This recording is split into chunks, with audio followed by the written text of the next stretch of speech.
welcome everybody. My name is Cooper. I'm the host of a show called The Recoup, and today we are all here to talk about the metaverse in the metaverse. And we have some really exciting guests, and I think you all should get to know them. First off, I'd like to thank Tiger Chi and One Circle and xSpaces for putting on this event. And so why don't we just go around? We have 4 guests today and only an hour, so this will probably go by really fast. So how about everybody just introduce themselves, tell us a little bit about, what you're working on, and maybe add what you find the most compelling about, the prospects of the metaverse. Cooper, could you just tell the sequence? Just give a name so we can start that way. Oh, sure. So then we'll just go, we'll start with Chris. Well, hello, everyone. So my name is Chris Swenor. I am the CEO and co-founder of a company called Reach. We are a blockchain development platform that our goal is to actually unify all of the developers in the world to build the next killer app. We currently we're made up of our own custom programming language, compiler, and deployment tool that has made blockchain development exponentially faster, safer, and easier. We have now over, I think we're around 6,500 developers that have actually built applications with Reach. And I think we've grown at around 5% week over week, so it's exponential growth still. We'll see what happens now that the market has turned down. See if the developers keep coming, but we'll see.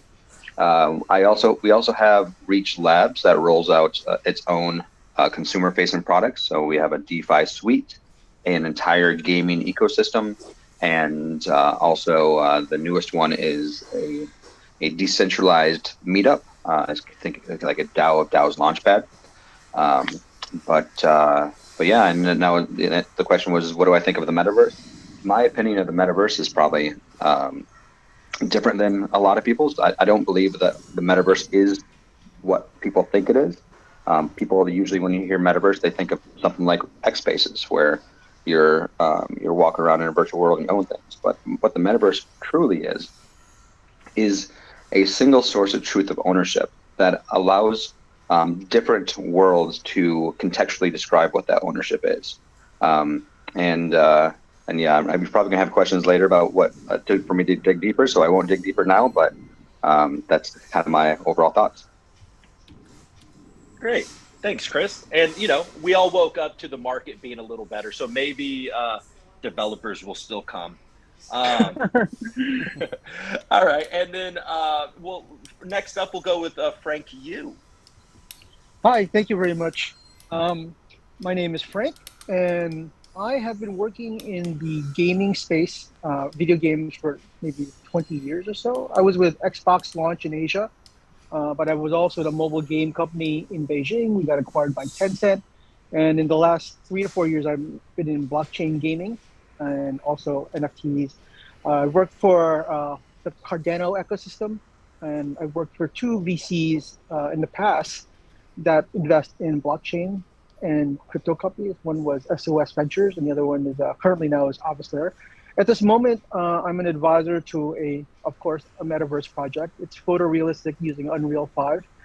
And I think that, other than this current week's disastrous crypto slump, but all the financial assets are down, we knew it's a volatile market, but now we really know it's a volatile market. And, among this big shakedown, there's some great gems in this industry, and they'll shake out. I mean, I'm old enough to remember the internet downturn of 2000, 2001 as well, and the pets.com, but to this day we have Amazon and all these other companies from the internet.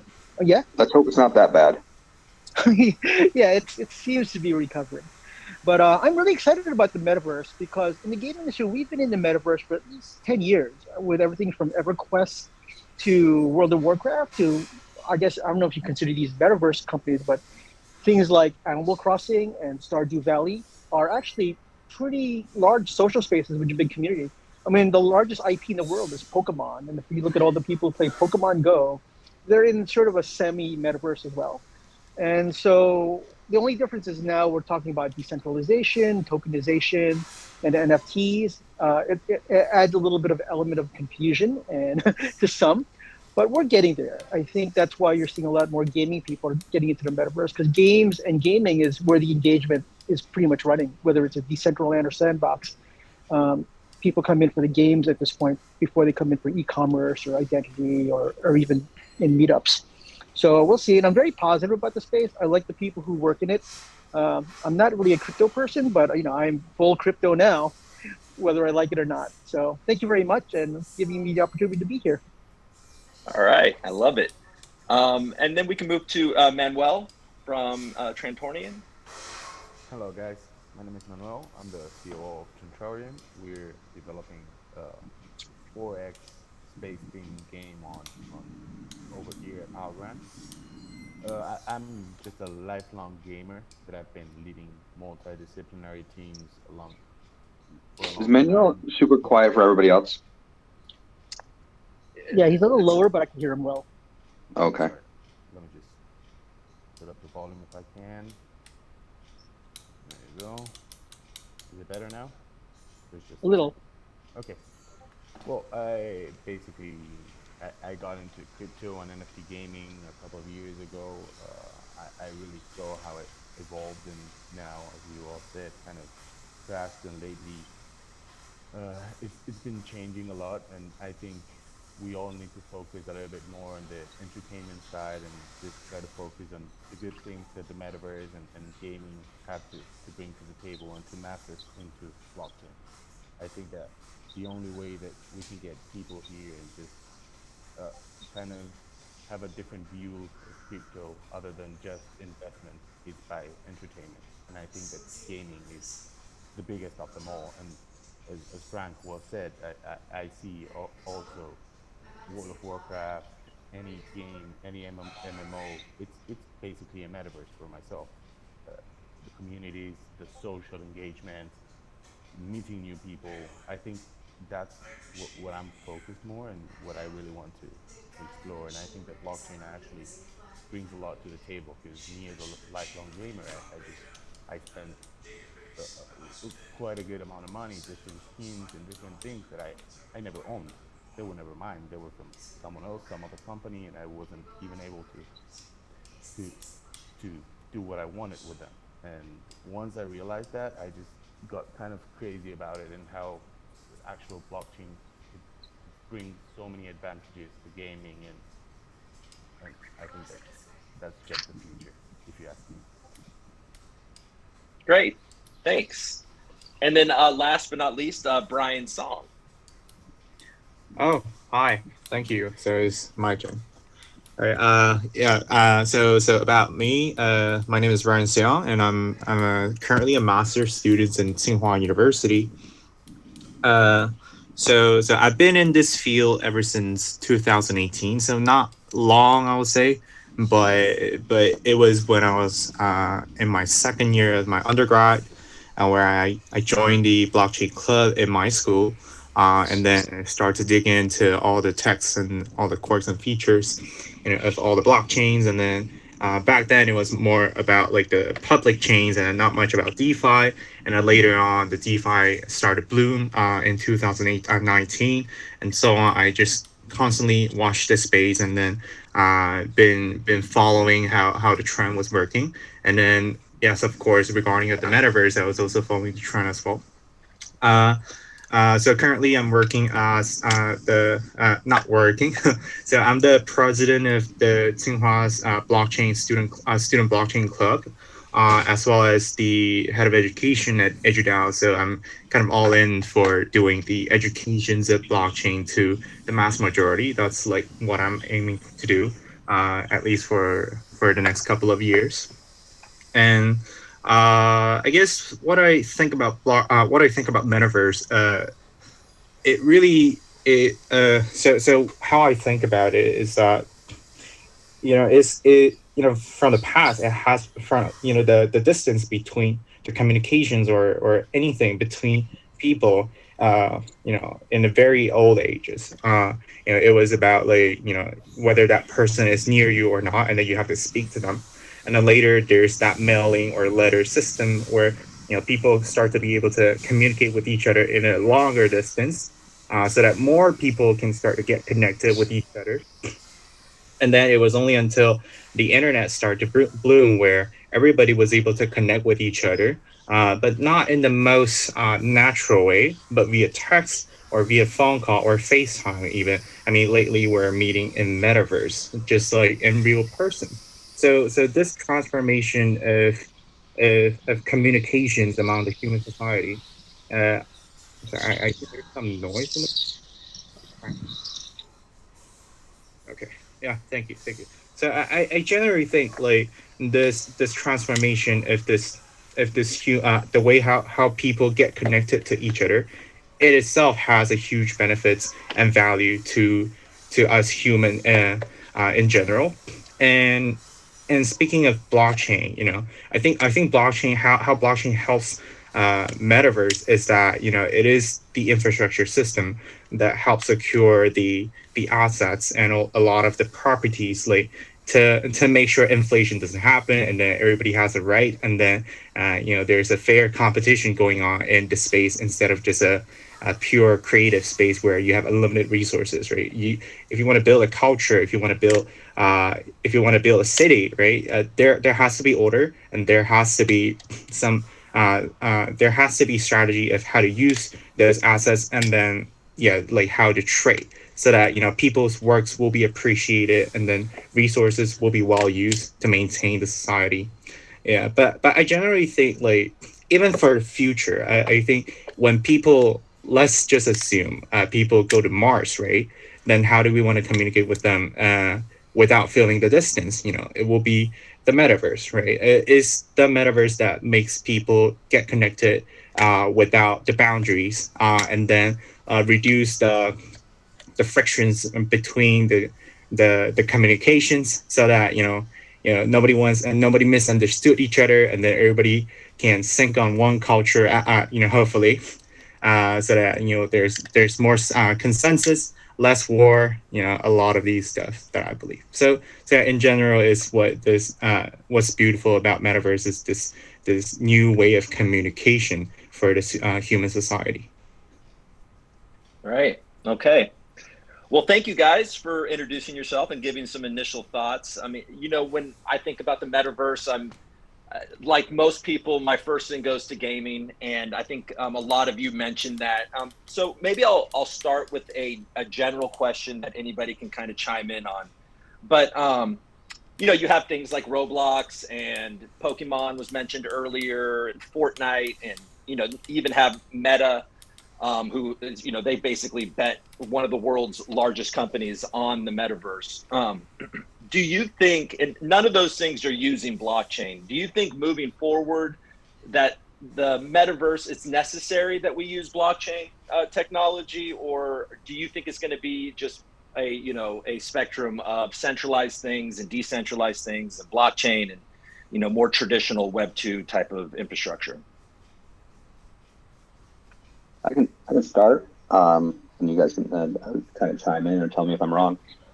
But this goes back to what I was saying earlier, is that the metaverse isn't actually the worlds. The metaverse is the actual single source of truth that connects the worlds. And I don't believe that there's actually a better technology out there than blockchain for doing that. I'm going to put my Alloy hat on right now, which is my gaming ecosystem.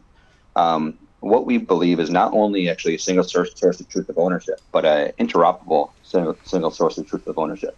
Right now we have, and not only that, but I believe that the path to mainstream gaming for blockchain is actually with mainstream games. I don't believe that the thing that will take over the world will be what people think of blockchain games right now. It'll be regular traditional AAA, AA games that have blockchain integrated, and that's what Alloy has. We're still in stealth. We're coming out of stealth in the next, next month. But we already have 10 AAA and AA games signed on that when you look at them and when you play with them, you would have no idea that they are connected to the blockchain, but there is actually a blockchain component of them that allows for the assets that people can purchase and use in the games to be able to be interoperable between all of the games, and all of the games are completely different from one another. I mean, we have a racing game, we have a horror game, we have a first-person shooter, we have several different types of games, and the idea is that you have the asset that you can purchase is the same asset that you bring from game to game. Not only that, but that's just the asset aspect. The other thing that we are adding is cross-chain guilds that allows for DAOs to be spun up that represent the actual guilds themselves, or like the player teams that can have voting, that can have governance, that can have their own treasury, and part of that treasury is the assets that people can borrow and lend out of. So, like, our whole belief with blockchain and gaming is that the goal is that the user would have no idea that it is actually blockchain unless they asked. Like, all of our branding actually doesn't even talk about blockchain whatsoever. It's all about how we make the world a better place. Right. So yes. So you're saying that, yeah, there's no better technology than blockchain for these metaverse, or these games. But the idea is that people don't even know they're using blockchain. Exactly. If you have to actually tell somebody that it's blockchain, you've already failed. Got it. Got it. Yeah, Any other thoughts? yeah, I'm just going to chime in on that. It's like I do believe that there's going to be a phased rollout of blockchain and crypto because coming from the traditional game industry, the gaming industry is pretty much divided on blockchain and NFTs. Half hate it and half are kind of looking forward to it. But the reality is, a lot of the game logic will still be on centralized servers. A lot of the storage will still be from a centralized storage, and much of the rendering will be centralized as well. Just because we can't have a game like Call of Duty on the blockchain, it's just too slow at this point. But as technology progresses and the hardware gets faster, we may be able to. But I think what you're going to see is more hybrid type metaverses and games, where the game logic and the operations of the game may be on a centralized server. But when you need to do a registration or a record of what you own or what the final state is, then we go into a blockchain.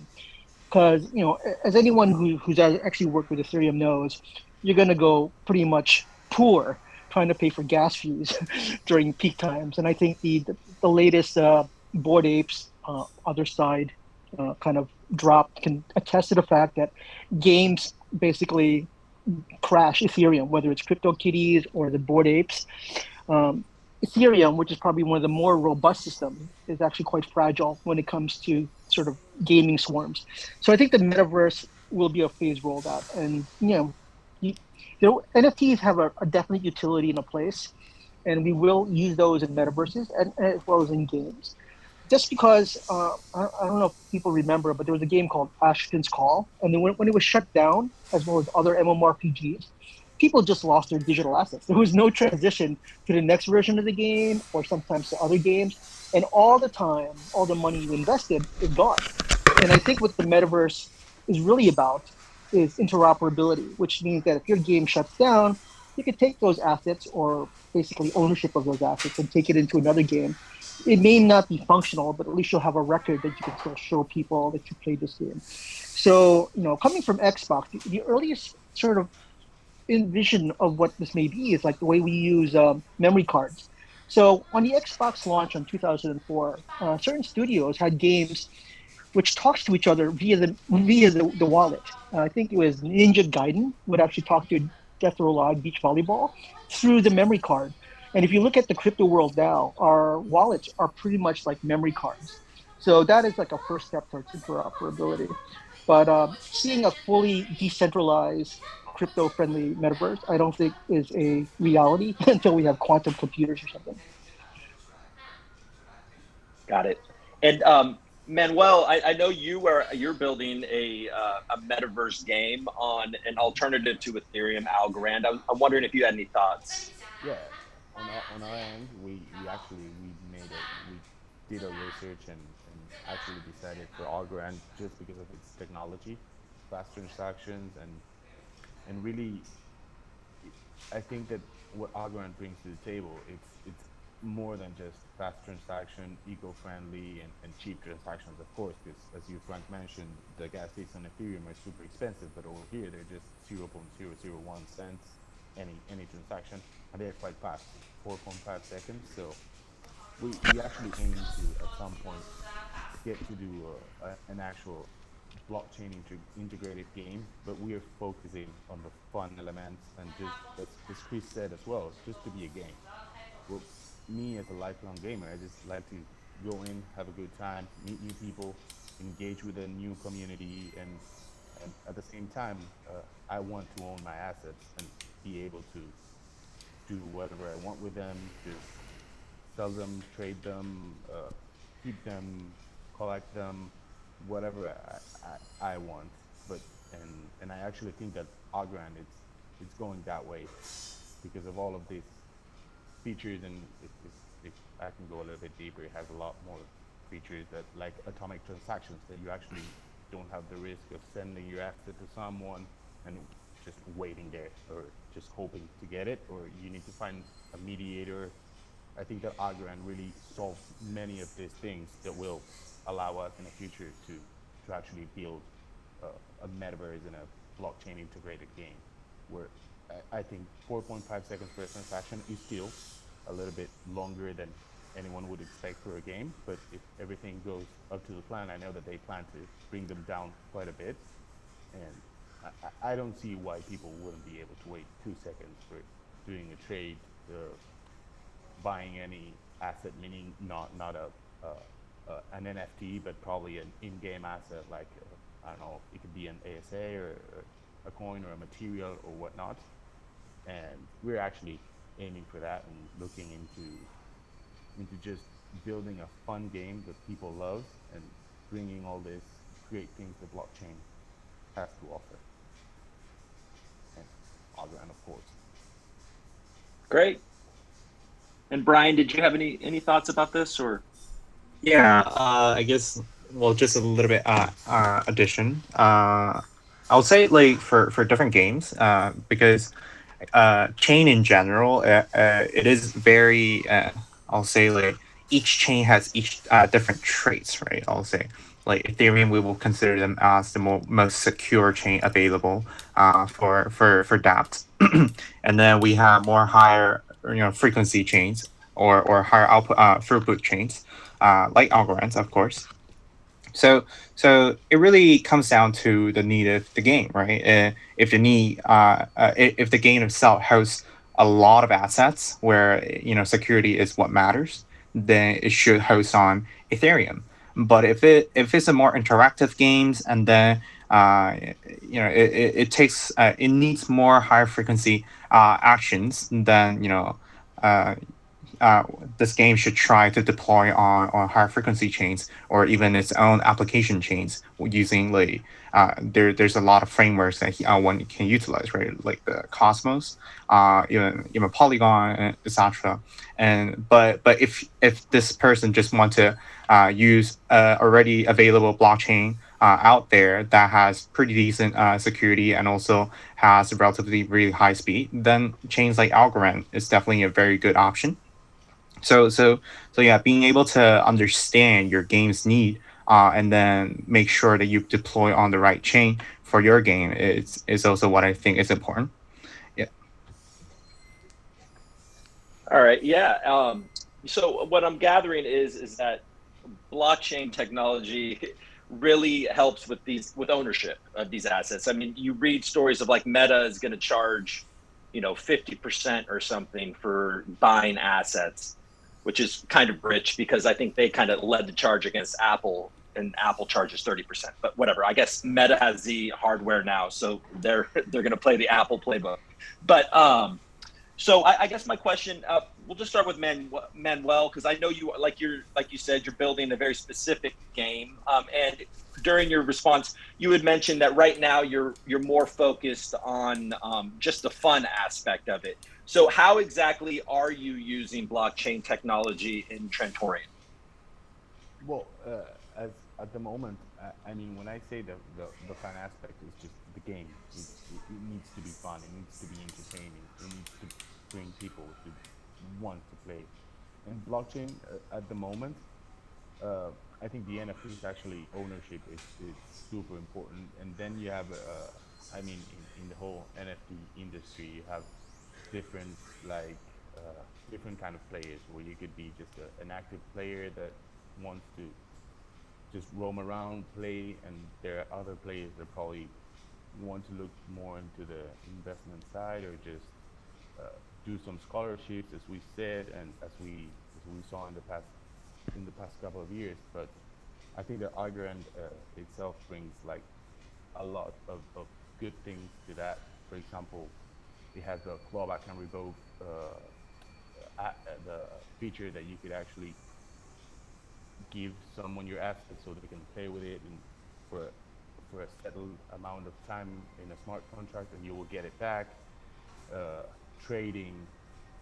I mean, we're looking into the ways we're going to implement it. We're just rounding up those details, but we think that it could actually work in many aspects of the game, not just owning the NFT or ownership, but how can you use it and be able to lend it, or just whatever you want to do with it. I mean, in Algorand with the smart contracts and all what I've talked about, I think that it could be integrated in many ways. Got it. And you're talking about Algorand and smart contracts. Chris, do you have anything to add about how you know smart contracts play in the metaverse, and what Manuel's building and what you're building and what Alloy is building? Yeah, I think that I would say that we're with Alloy, we're probably leaning harder on smart contracts than what Manuel is. Manuel has talked a lot about the primitive, like sort of protocol stuff directly that Algorand provides, which is great. Like we've done everything from with Alloy by, like I said, creating DAO systems that allow for cross chain, guilds being able to actually trade and be able to lend and borrow within the guild itself. Ownership is one aspect of it, but one of the things too is that is very apparent in gaming is that you're not well, at least not anymore. But like back in the Maya day, we used to have LAN parties, and we invite friends over. But now you're playing, and you're actually like playing with strangers. So the trustless aspect of blockchain is also something that is very very valuable as well when you're dealing with people that you might not have ever met before, and being able to actually build on-chain governance, being able to use that aspect of blockchain is super powerful. The other thing that we've done with Alloy is that we've created a new economic system that we call Liquidity for liquid assets, because one of the problems with NFTs in general is that they're scarce, and if you have a scarce asset and you want millions and millions of players, you lose the scarcity if you just mint multiple of that asset, which then of course it decreases the value of that asset. So what we've done is we've created a new economic system that allows for we kind of borrow from fractionalized banking that allows for millions of users to be able to use the utility of an asset without decreasing the actual scarcity of the primary asset. But all of this is only possible because of blockchain.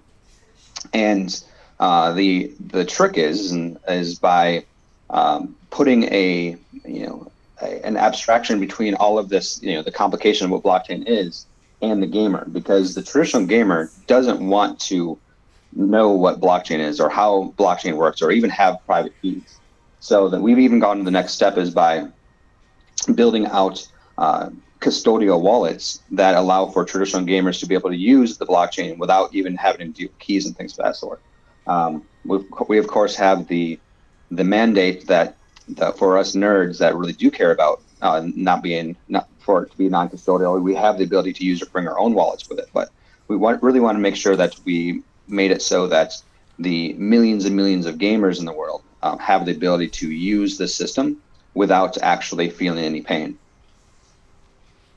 Got it. And Frank, so you have a more traditional gaming background, and I think you touched on it earlier, but maybe you can kind of expand on the idea of how you see the metaverse concept, like how that's going to kind of revolutionize gaming for the future. Sure. So my views are a little bit different than traditional interests. Let me just warn you. But I don't think there's going to be one metaverse that rules them all. I think we're going to have really an ocean of different metaverses. Everything from photorealistic to blocky Minecraft, Roblox ones, from 2D ones to 3D ones, and really. It'll be, this is what the researcher Moskowitz says when he was asked about what the perfect tomato spaghetti sauce is. He says there is no perfect spaghetti sauce. There's perfect spaghetti sauces. So depending on what you like and your preference and your sort of playing intensity, there are going to be different metaverses. They can all co-inhabit. The space is large enough. Whenever you see the word website, basically put the word metaverse. Just like all companies have a website, all companies will eventually have a metaverse. So there is not going to be, there's going to be dominant ones. So if that's the case, we should look at metaverses not as like an all-controlling Ready Player One oasis, which controls everything, but really a whole ecosystem of all these various metaverses that can work together and can exchange data together, and the people can go in and out of them the way we go in and out with the websites. One of the key elements of this was creating the web browser. I don't think people realize how important the Mosaic browser was to creating the internet. But the internet is more than just the World Wide Web. It's FTP. It's also these data protocols, which we actually don't use anymore because everything has gone onto the World Wide Web. But the metaverse is the same. We have all these different standards, all these different formats. Some people are using Unreal Engine. Some people are going to be using Unity. Other people are going to be using xSpaces. But as long as we can exchange data, I think that's the important part. And the second thing that I think that people are sort of wrapped up is about the visual quality of metaverse. Everyone thinks it's going to be photorealistic, and then when you don it, it looks exactly like reality. I don't think all people really want that. Even in the game industry, we're not all about high pixel count and photorealistic graphics. If you have a console, that'd be great. But the popularity of Minecraft and Roblox and 2D and retro gaming, it tests to the fact that people sometimes want lower quality, low res, 2D sort of basically style, and that we could have this as well. And I think the most important thing for future metaverses is not the graphic quality, but how we deal with AI. And I think that's something that most people don't talk about because they're looking at metaverse as just a big meeting space. But like I said, if you look at Pokemon, Animal Crossing, Stardew Valley, and I think my vision of what the metaverse is going to look like is going to look like Krafton's PUBG. And I personally don't like games where I have to deal with real human beings online because I think they're griefers. I feel bad about shooting them. So I play with bots, and Krafton's PUBG has great bots. Pokemon is all bots. Animal Crossing is all bots. And this is where the big communities are. And if you want a metaverse to work, the AI bot technology has to be better. And I think it's not going to be like this big community of like Burning Man. I think the metaverse will look more or less like Westworld, in which you, a human player, will be with other human players, but you'll be surrounded by bots giving you this environment. And I think that's what the average user wants. So that's my view. But I think that's only one vision of the metaverse, and there will be like Burning Man type metaverses out there with real people, doing their thing. But I think the real sweet spot will be sort of bot generated sort of experiences. Yeah, this is actually one of the things that I talk about a lot is that the metaverse is more like the multiverse, where there are different dimensions of the metaverse. And I actually go further than actually calling only digital spaces dimensions of the metaverse. I believe things like your smartwatch is a dimension of the metaverse. I believe the Earth is actually a dimension of the metaverse. And the thing that I think that you actually kind of hinted about it, Frank, is that back in the day you could transfer your memory card from one game to another, and there is that interoperability. And I believe that is what the actual core of the metaverse is the ability for the actual central source of truth has the ability to transfer that truth between the different dimensions of the metaverse. Mm-hmm. Yeah. Well, yeah, and I think it's going to be obviously very important that interoperability between all the metaverses. If I buy something on Polygon, I can bring it on to to a different metaverse or wherever you're buying your stuff. And I also agree well, for one, Burning Man metaverse sounds like a lot of fun, that you mentioned, Frank. But also, I was going to say, I forgot. So I'm going to move on. But it was about the interoperability and owning your own assets. And I lost my train of thought. So before we open it up for questions, I wanted to get to you, Brian, because when I read about the metaverse. I read articles about it. It really seems like Asia is kind of in a more accelerated phase of, living in these places or visiting these places, I should say. So what is and I also know you're located in China, and, as China moves towards a central bank digital currency, it seems they're cracking down on crypto. But what are you noticing over there, Brian, between like how, maybe China or Asia in general is looking at crypto versus the metaverse, and how do you see like, a Western Web3 versus maybe a Eastern Web3? Kind of unpack all that. Right. All right. So let me try to answer that fully. So yeah, from my perspectives, I guess a lot of the stuff that I'm noticing around China, at least because I'm located in Beijing, China. So there has been a lot of cases, not this year's, but in the past 2 years ish.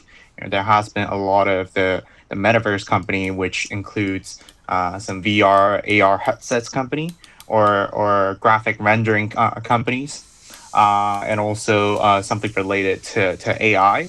AI specifically in terms of like in terms of like the character building, etc. A lot of these sort of like directions or researches that a lot of my friends are doing, or some of my friends are doing. They spin out with their lab projects and then started their companies, as that was the trend before.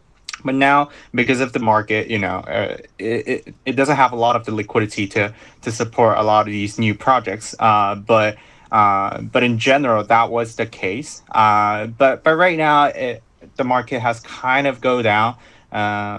Yeah. So I would say, yeah, it's not the most brightest face right now, but I do see people are working on some of the core technologies, including game engines. So I would say in a metaverse, there's really like three main categories that I'm seeing as the core technologies. So one is the game engine, where you have to render your graphics, right? So as efficient as it is, then as more efficient it is, then it is more usable and a better experience for the users, right?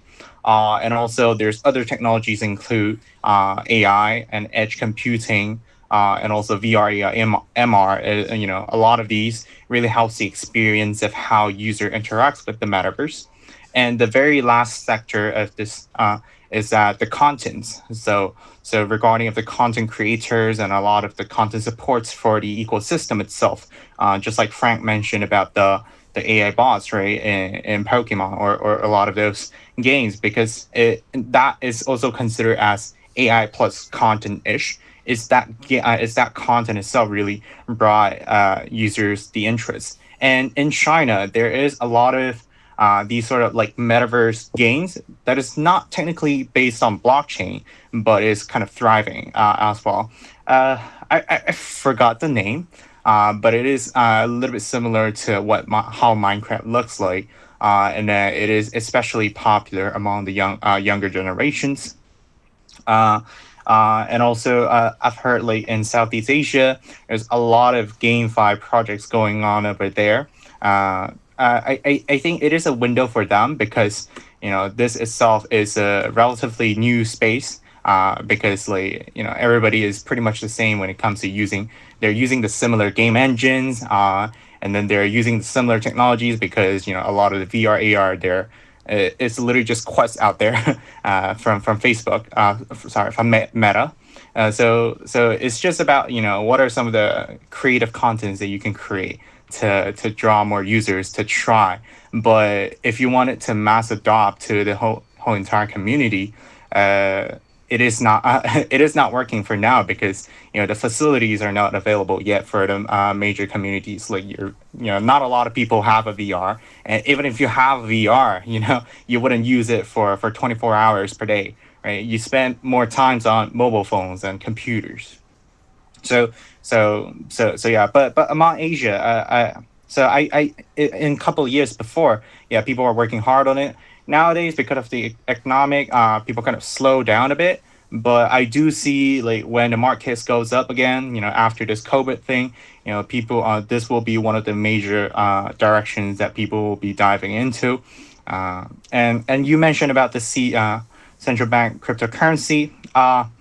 So the central bank cryptocurrency in China is not really Ethereum-like sort of ERC20 tokens.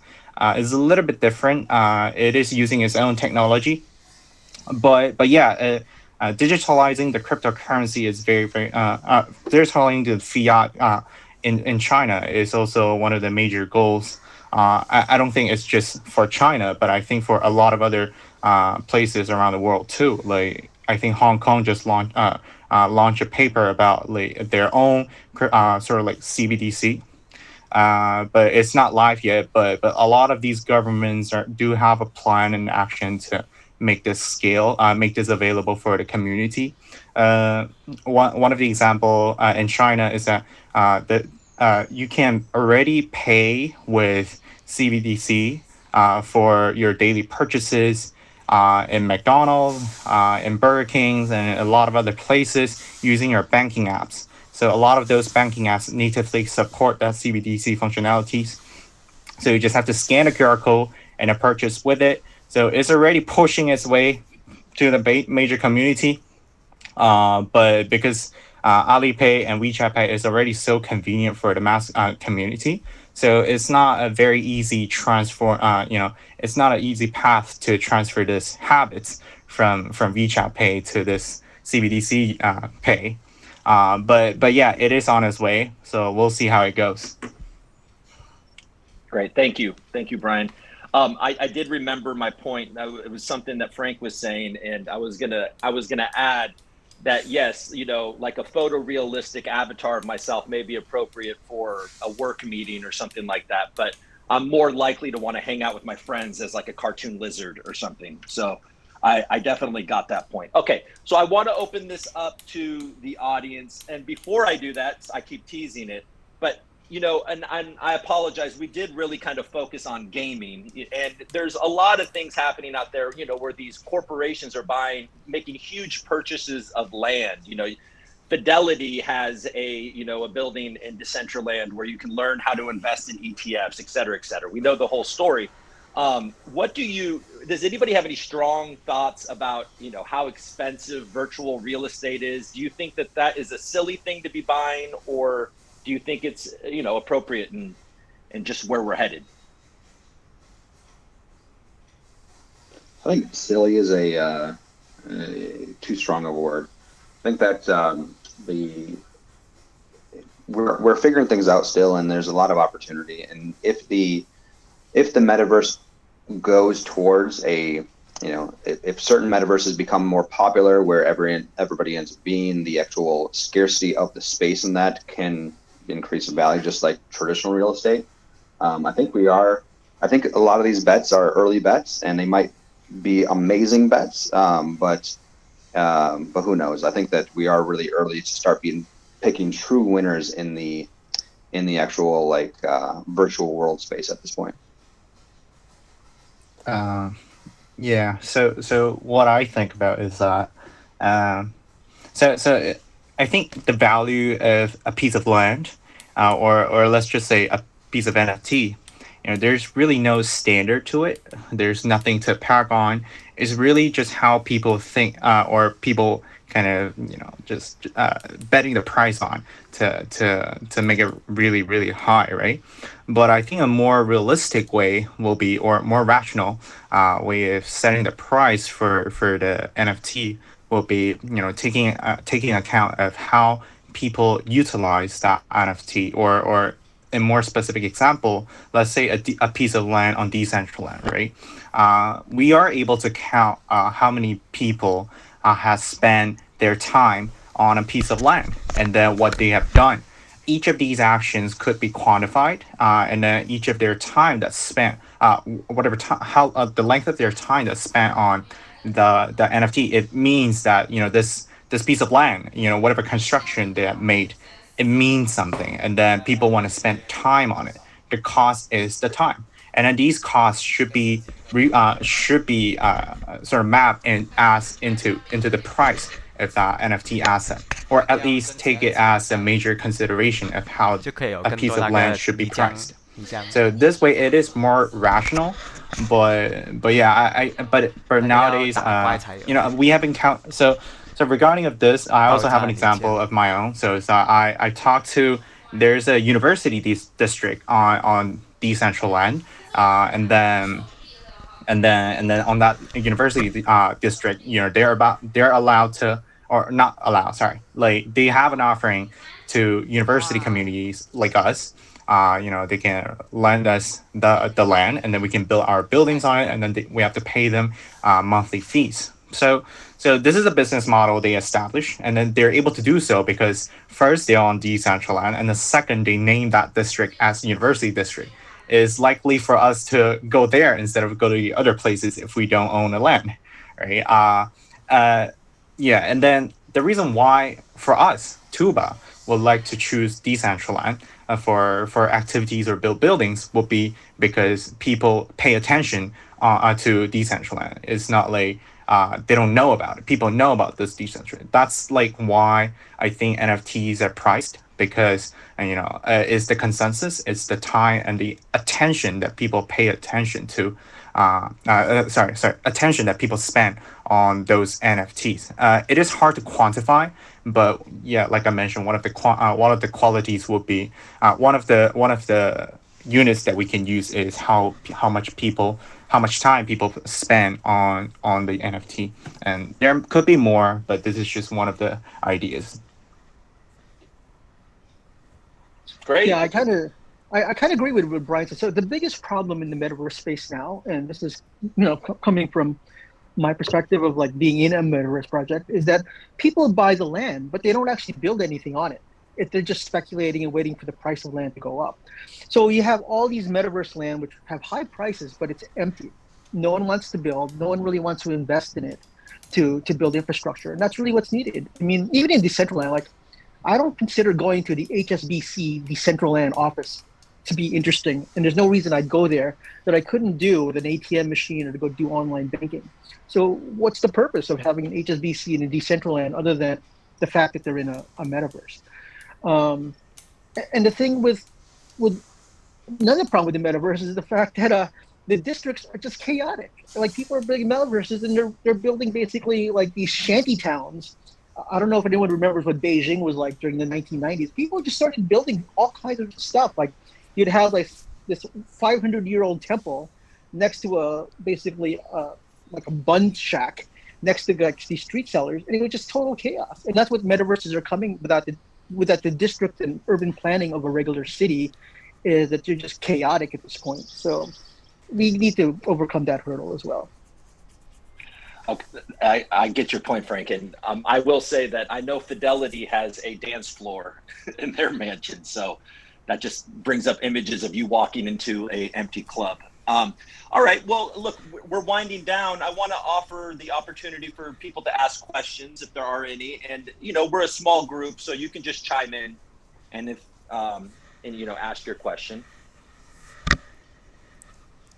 Anybody? No questions? How do you jump like that? I'm kind of like confused. I know. How do you jump? What do you have to do? I just found the jump button. There we go. See? All right. Well, look, if there's no questions, then let's see. Is there anything else? Does anybody have any final thoughts? We could talk a little bit more about maybe what we've talked so much about the gaming aspect. Does anybody have any thoughts about how this kind of, how these ideas of the metaverse sort of shape business and more practical types of uses for the metaverse? Yeah, I of course can talk about more things like practical use for metaverse or what have you. But one of the things I like to actually end every one of these talks with, because a lot of people watching this are new to blockchain or new to metaverse or new to whatever what we're all talking about. This space that we're in right now is extremely new. The people up here talking right now, we're talking like we're experts. But the truth is that the space is so new, and we don't really know yet that the future of blockchain or future of the metaverse is going to be built by the people that aren't in it yet. If we knew what it was supposed to be like or what it is, we would already have built it.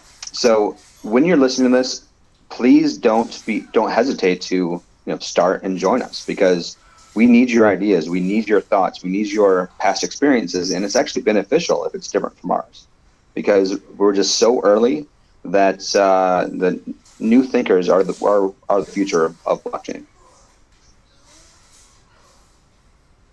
Nice, thanks, Chris. Hello, I'm Hello. Jing. Can you hear me? Yeah. Yeah, I'm Jing from Shanghai. I have a question. Why the selling price is so incredible, so high for NFTs? So there's a couple of reasons. Hype, of course, plays into it. Scarcity, the whole idea that these are actual non-fungible assets, meaning that there can't be duplicated. There is a scarcity there, and people like to have things.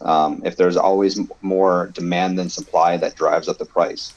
I think this is a problem with NFTs today that we solve through the economic system that we called liquidity for liquid assets, because if we start using NFTs for gaming and the actual assets are super scarce and it's a high demand game, kids aren't going to spend $100, $200, $1,000 on an asset just to play it in a game. We need to make sure that the prices of these things remain low so that people can get the true value of them, but yet that they're also still scarce. They still have those same attributes of what NFTs are. So this is something that definitely needs to be solved, and I believe is a potential problem that a lot of people need to figure out, is to make sure that the games that are being built, the metaverses that are being used, have the ability to be accessible to everybody. Yeah. Does anybody else have any thoughts on how expensive NFTs are? Yeah, I mean, I think the best analogy is, and I'm going to use a China real estate analogy, is that people are just buying the NFTs, speculating on it as well. They're just sitting on it, especially the collectibles. But what NFTs are is they're going to sometime in the future, and this is like all our projects, we have a roadmap that your NFT will one day allow you to do this, or you'll be able to buy this, or be access to this special privilege. So people are buying the NFTs in hopes that it'll allow them some special privilege in the future, and which is driving it up. But a little bit like high-end real estate in in China, is a lot of people just buy these high-end apartments and they keep it empty. They just they don't want to rent it out. They just keep it empty, hoping that the price will continue to go up. Or you could have something like I don't know if you guys are familiar with Gen Y Soho, the Soho system of real estate development in China, where it's just like it's not developed really well. It's just it's chaotic, as opposed to say Swire Properties in Sanlitun, which is a really well placed development.